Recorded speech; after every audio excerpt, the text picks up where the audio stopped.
I want you to think about something. When was the last time you were bullied? Because I've been thinking about that. I'm 48 years old. I have kind of been thinking about, my past and where I'm at today and what has made me who I am today. And I started thinking back to when I was in school. 3rd grade, that's when I became a little butthead. I was extremely unpopular, so I figured the only way to become popular was to make everybody laugh. Mrs. Garrison, she would physically grab my ear like this, drag me out to the hallway, and point her finger at me and say whatever she had to say. 4th grade comes around. You know those bendable straws? Well, they make great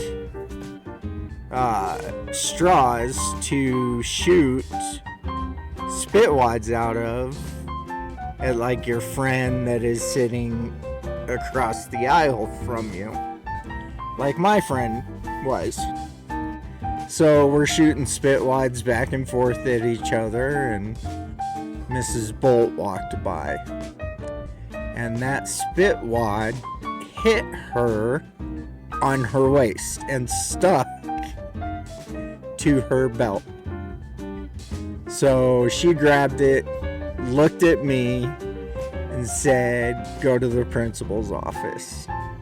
Well, I was pretty familiar with the principal by that point. And he calls me in. He's talking to me about it. And I don't know if you've ever seen the paddles that some principals have hanging up on their walls. Well, some of those paddles are not for decoration. At least back then, they were not necessarily for decoration. And I keep looking up at this paddle on the wall, and all of a sudden, he reaches up and he grabs his paddle. I'm like, long story short, my butt got swatted by the paddle. But did it change my way of thinking? Did it change my attitude? No. I was screwing off so much that they just thought that I was a screw up, I guess. I was a wild kid. I was somebody who couldn't sit still or pay attention. I was, like I said, just a screw up. What nobody knew was the fact that I suffered from multiple mental health issues.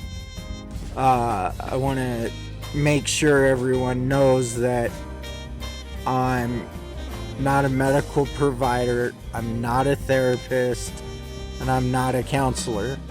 All I am is someone who has been through what you're potentially going through now. I would wake up in the morning and I would dread going to school. So when I would get to school, the only thing I could think of to do was walk through the hallway with my head down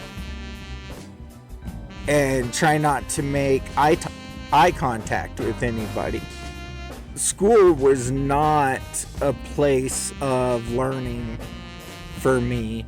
It was hell for me is what it was. Nobody understood what was going through my brain. Had I maybe reached out for help sooner, maybe it would have helped.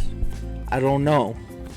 However, what I did do is I built up my courage to go in and talk to my parents. And that didn't go well. You know, it was like talking to a wall when I talked to my parents about it. Where I'm at today, I think to myself, what has gotten me here? The person that I am today. Well, I personally think the bullying that turned me into the man that I am today. I am proud of what I have today. I have 3 awesome kids, a beautiful wife, a beautiful home, 2 dogs, you know, so I don't have anything, Bubba, to complain about. I just know that I'm happy where I'm at. Look, your story is not over. Your story is just beginning. That's the exciting part. And you are in charge of that story. I know it's scary to ask for help, you know, but there are so many people that can help you. Friends, loved ones, counselors, and I would encourage you to check that out. Mom, Dad, don't force it on them, because I promise you this, they'll shut down during their sessions. Let them tell you when they're ready, and they will. You guys, it has been wonderful, and I thank you so much for letting me share my backstory with you. All I ask is if you feel that you got value out of this video, please give it a thumbs up, subscribe, and most importantly, pass it on, share it with somebody that you think could really use it. Alright? Don't forget, guys, you're loved, you're cared about, and you're thought about all the time. Alright? I look forward to seeing you in the next video. You guys take care of yourself, take care of one another. Alright? Talk to you soon. Bye, guys.